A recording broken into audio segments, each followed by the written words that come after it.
When we talk about colonialism in Africa, we're not just discussing history. We're talking about one of the largest transfers of wealth and resources in human history. A systematic extraction that lasted centuries and whose effects are still felt today.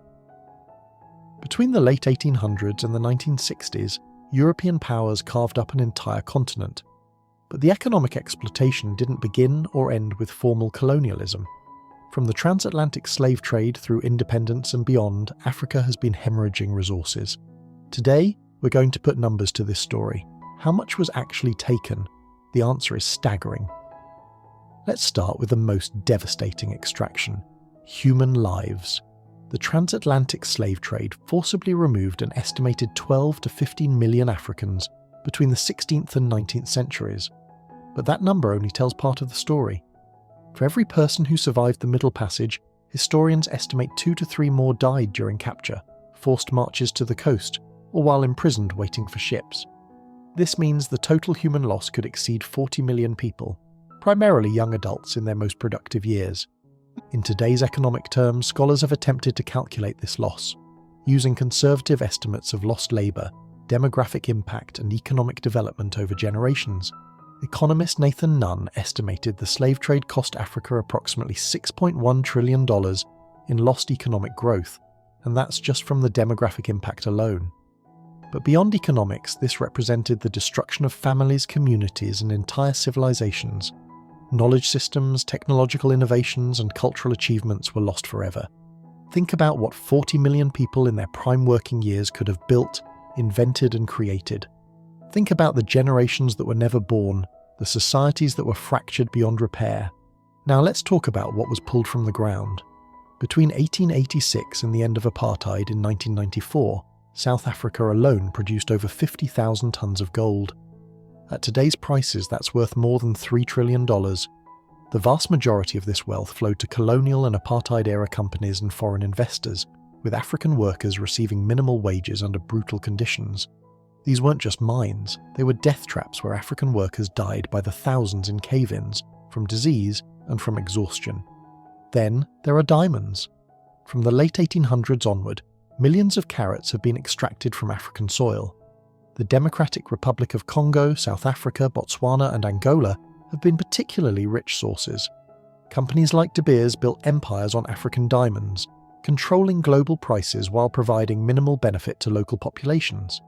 The diamond industry became so profitable that it fueled wars, funded rebel groups, and led to the term blood diamonds, stones literally paid for with African lives. But it wasn't just precious metals and gems.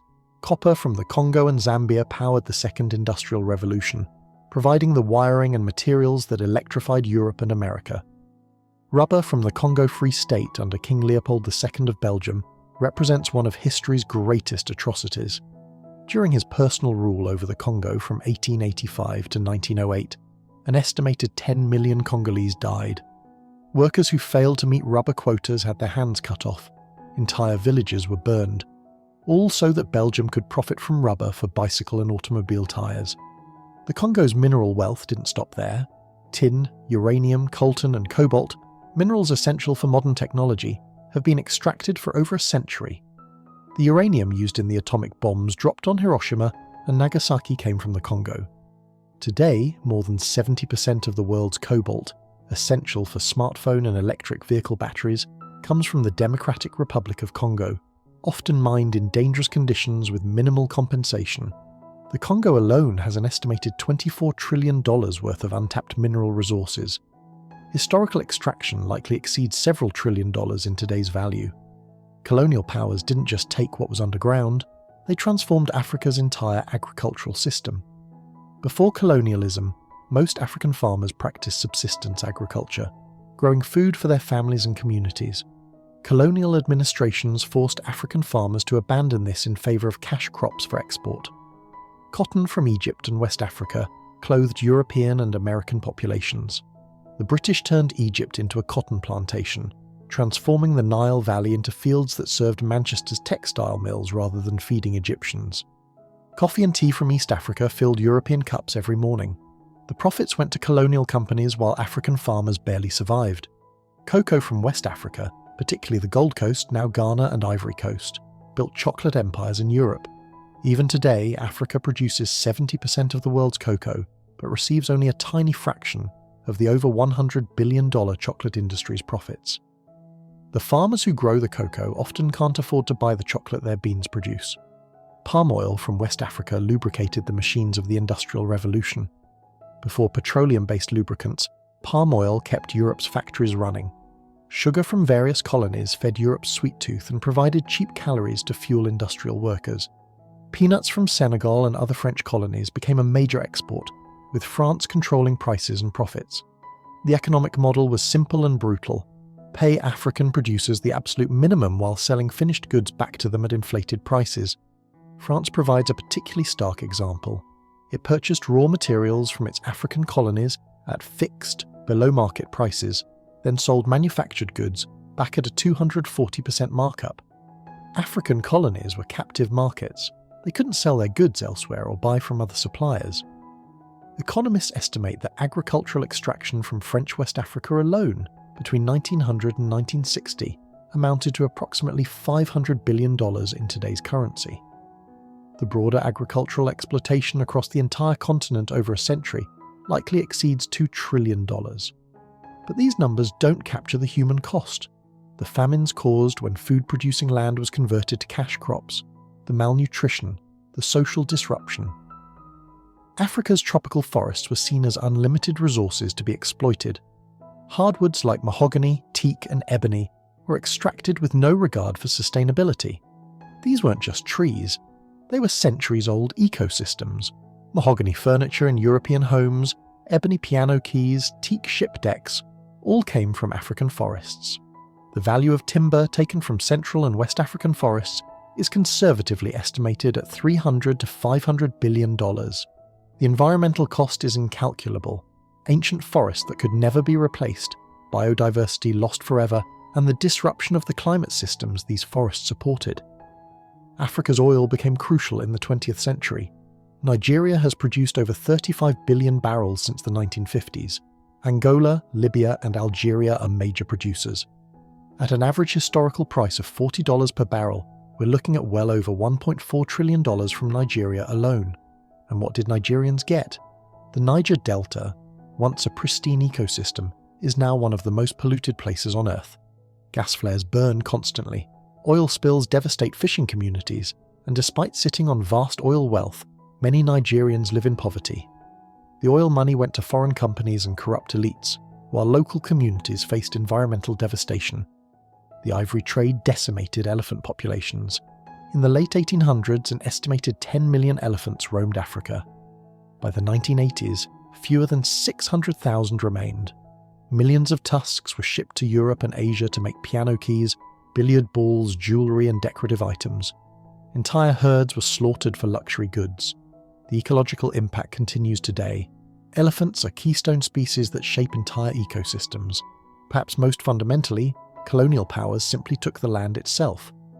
In Kenya, British settlers seized the most fertile highlands, displacing the Kikuyu and other peoples who had lived there for generations. The White Highlands became farms and estates for Europeans while Africans were pushed onto reserves. In Zimbabwe, then called Rhodesia, 6,000 white farmers controlled more land than 6 million Africans. In Algeria, over 2.7 million hectares were appropriated by French colonists. The best farmland, the most strategic locations, the areas with water, all taken. The value of land taken is almost impossible to calculate, but it represents the foundation for all other extraction. Without land, people can't feed themselves, can't build wealth, can't control their own destiny. But the extraction didn't end with independence. This is crucial to understand. When African nations gained independence in the 1960s, the economic exploitation often continued in new forms. 14 African countries still use a currency called the CFA franc, controlled by the French treasury. These nations, including Senegal, Ivory Coast, Cameroon, and others, must deposit 50% of their foreign reserves in the French treasury. In return, France guarantees the currency, but this means France essentially controls these nations' monetary policy. They can't print money when they need it, can't devalue their currency to make exports more competitive, can't make independent economic decisions. Economists estimate this system has transferred approximately $500 billion from African nations to France since the 1960s. That's wealth that could have been invested in schools, hospitals, infrastructure, and economic development. Instead, it sits in French coffers, essentially serving as a tax on former colonies.